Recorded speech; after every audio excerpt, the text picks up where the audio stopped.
ازيكم عاملين ايه؟ يا رب تكونوا بألف خير. رجعت لكم في فيديو جديد ان شاء الله. النهارده هعمل معاكم بريان الفراخ بطريقه سهله وبسيطه، وان شاء الله هتعجبكم قوي. هقول بقى بسم الله وهبدأ معاكم الوصفه.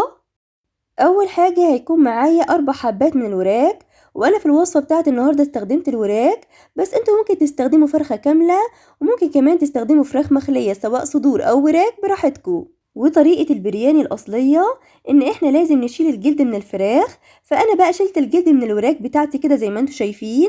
وطبعا انا غسلت الوراك كويس جدا بالملح والخل والدقيق، ونقعتهم شويه بقى في الملح والخل والدقيق. بعد كده بقى شطفتهم بالميه وسبتهم على جنب في مصفى لحد ما تصفي كل المية بتاعتها. تعالوا بقى نعمل التتبيلة اللي هنتبل بيها الفراخ. هجيب بقى اي طبق يكون غويط عندي، وهحط فيه كوباية كبيرة من الزبادي، وهضيف على الزبادي ربع كوباية من المية، والمية بتكون من الحنفية مش مية سخنة. وهضيف عليهم كمان 3 معالق كبار من الزيت، وهبدأ بقى أضيف البهارات. وهيكون معايا معلقة كبيرة ممسوحة من البابريكا، ومعلقة كبيرة ممسوحة من الكركم، ومعلقة صغيرة ممسوحة من الكزبرة، ومعلقة صغيرة ممسوحة من الكمون، ونص معلقة صغيرة من البهارات المشكلة، وربع معلقة صغيرة من القرفة، ونص معلقة صغيرة من الجنزبيل البودر، وكمان معلقة كبيرة من الملح. وأنا ما كانش متوفر عندي الجنزبيل الفريش، فضفت بقى جنزبيل بودر، بس في الوصفة الأصلية بيتعمل بالجنزبيل الفريش. وهضيف كمان معلقة صغيرة من التوم المفروم، وتقريبا كانوا 4 فصوص من التوم. هقلب بقى التتبيلة كويس جدا بالمضرب علشان بس ما يكونش فيها اي تكتلات. بعد كده بقى هبدأ اضيف الوراك للتتبيلة. بعد بقى ما ضفت كل كمية الوراك اللي معايا في التتبيلة، هجيب بقى اي معلقة او سباتيولا عندي، وهقلب بقى الوراك مع التتبيلة كويس جدا لحد ما الوراك كلها تتغطى بالتتبيلة. بعد بقى ما غطيت الوراك بالتتبيلة كويس جدا، هدخل بقى الطبق بتاع الوراك ده التلاجة لمدة ليلة كاملة علشان بس الوراك تتشرب من التتبيلة كويس جدا. بس انت لو مستعجلة وعايزة تعملي الأكلة دي في نفس اليوم، هتقعدي في التلاجة لمدة ساعة، بعد كده بقى تبدأي تشتغلي فيها. تاني يوم بقى جبت 4 حبات من البصل، والبصل بتاعي كان متوسط، وقطعت بقى البصل شرايح رفيعة كده زي ما انتوا شايفين. وهضيف على البصل معلقتين كبار مليانين من النشا، والنشا بيخلي البصل ما يشربش معايا زيت خالص. هجيب بقى معلقة وهقلب النشا مع البصل كويس جدا لحد ما اتأكد ان البصل بتاعي كله اتغطى بالنشا. بعد بقى ما البصل اتغطى بالنشا كويس جدا كده زي ما انتوا شايفين، هجيب بقى زيت سخن وهبدأ احمر البصل. وانا مش هحط كل كمية البصل اللي معايا في الزيت، انا هحط بس نص الكمية علشان بس الزيت ما يبردش معايا.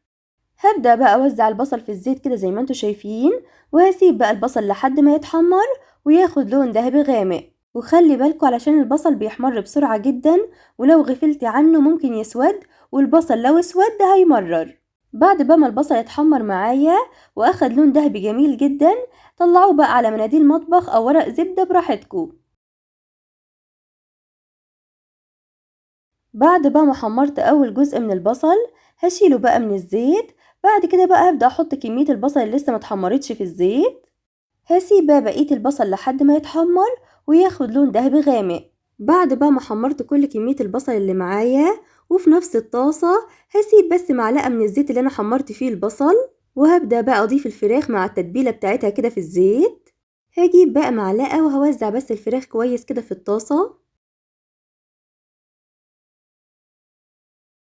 وهضيف على الفراخ او الوراك شوية من البصل اللي انا حمرته.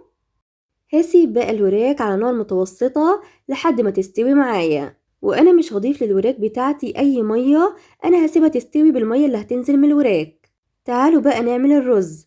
هجيب حلة فيها مية مغلية، وهضيف على المية معلقة كبيرة ونص من الملح، عودين قرفة، 6 حبات من القرنفل، 6 حبات من الحبهان، و5 حبات من ورق اللورة.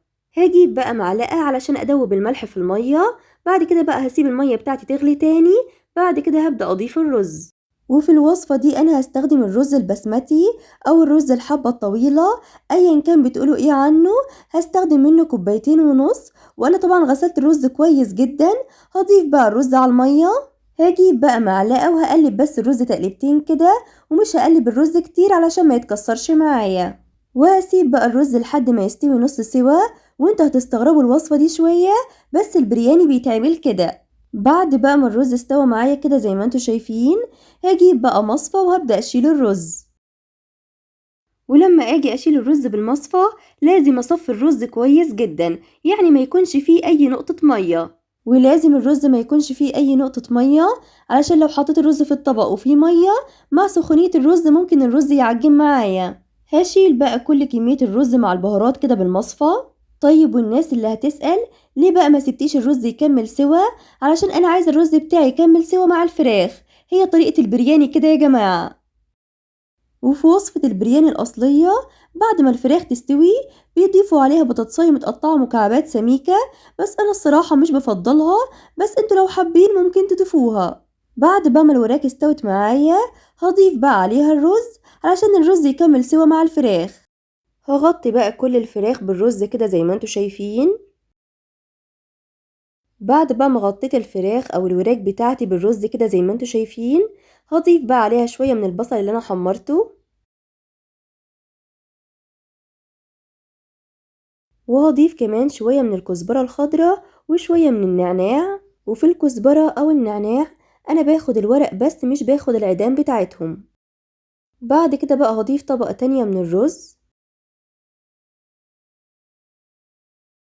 بعد بقى ما ضفت الطبقة الأخيرة من الرز هضيف بقى على الرز نص كوباية من المية السخنة علشان بس الرز يكمل سوا. وهضيف على الرز 3 معالق كبار من الزيت اللي أنا كنت محمرة فيه البصل، بيدي طعم حلو جدا للرز، وأصلا الزيت بيخلي الرز معايا مفلفل. وهضيف على الرز كمان شوية من البصل المتحمر وشوية من البقدونس والنعناع. هجيب بقى اي غطا حلة موجودة عندي وهغطي بيها البرياني، وهسيب بقى البرياني على نار هادية لحد ما يستوي معايا، وتقريبا بياخد 10 دقايق. بعد بقى ما الرز استوى معايا هجيب بقى ربع معلقة من الزعفران البودرة وهدوبه في 3 معالق كبار من المية. بعد كده بقى هبدأ اضيف الزعفران كده على الرز. طيب انتي مش متوفر عندك الزعفران البودرة، هتضيفي لون طعام اورنج. طيب مش متوفر عندك ولا الزعفران البودرة ولا لون الطعام الاورنج، هتجيبي نص معلقة صغيرة من الكركم وهتدوبيهم في شوية مية وهتضيفيهم على الرز. احنا مش هنوقف الوصفة بتاعتنا علشان شوية لون. بعد بقى ما حطيت الزعفران على الرز هسيب بقى البرياني لمدة دقيقة على النار علشان بس اتأكد ان البرياني مفهوش اي نقطة مية. بعد بقى ما البرياني بقى جاهز معايا هزينه بقى بشوية من البصل المتحمر وشوية من الكزبرة، وكده خلاص بقى جاهز معايا. تعالوا بقى ادوق معاكم البرياني القمر ده. بجد يا جماعة الرز كان طعمه خطير بجد، وريحته كانت حلوة جدا، ولازم يا جماعة نجدد كده في الأكل علشان بجد الواحد زهق من الأكل التقليدي. شايفين بقى الرز بتاعنا حلو جدا ومفلفل، والألوان بتاعته حلوة قوي، أبيض وأورنج وأصفر، بجد ألوان الرز كانت حلوة جدا. ولو عايزة بقى أكلة مختلفة وفي نفس الوقت سهلة وما تاخدش منك وقت كتير ولا مجهود كبير ولا مواعين كتير، جربي الوصفة دي هتعجبك قوي. ويا رب الفيديو بتاع النهاردة يكون عجبكم، ولو عجبكم ما تنسوش تشتركوا في القناة وتفعلوا زر الجرس وتحطوا لي كمان لايك وشير كمان كتير لاصحابكم. لو بتتابعوني من على اليوتيوب لو بتتابعوني من على الفيسبوك يا ريت تدوسوا زر المتابعة واللايك وشير كمان كتير لاصحابكم، وتكتبوا كمان انتوا بتتابعوني من فين. اشوفكم على خير الفيديو اللي جاي. باي باي.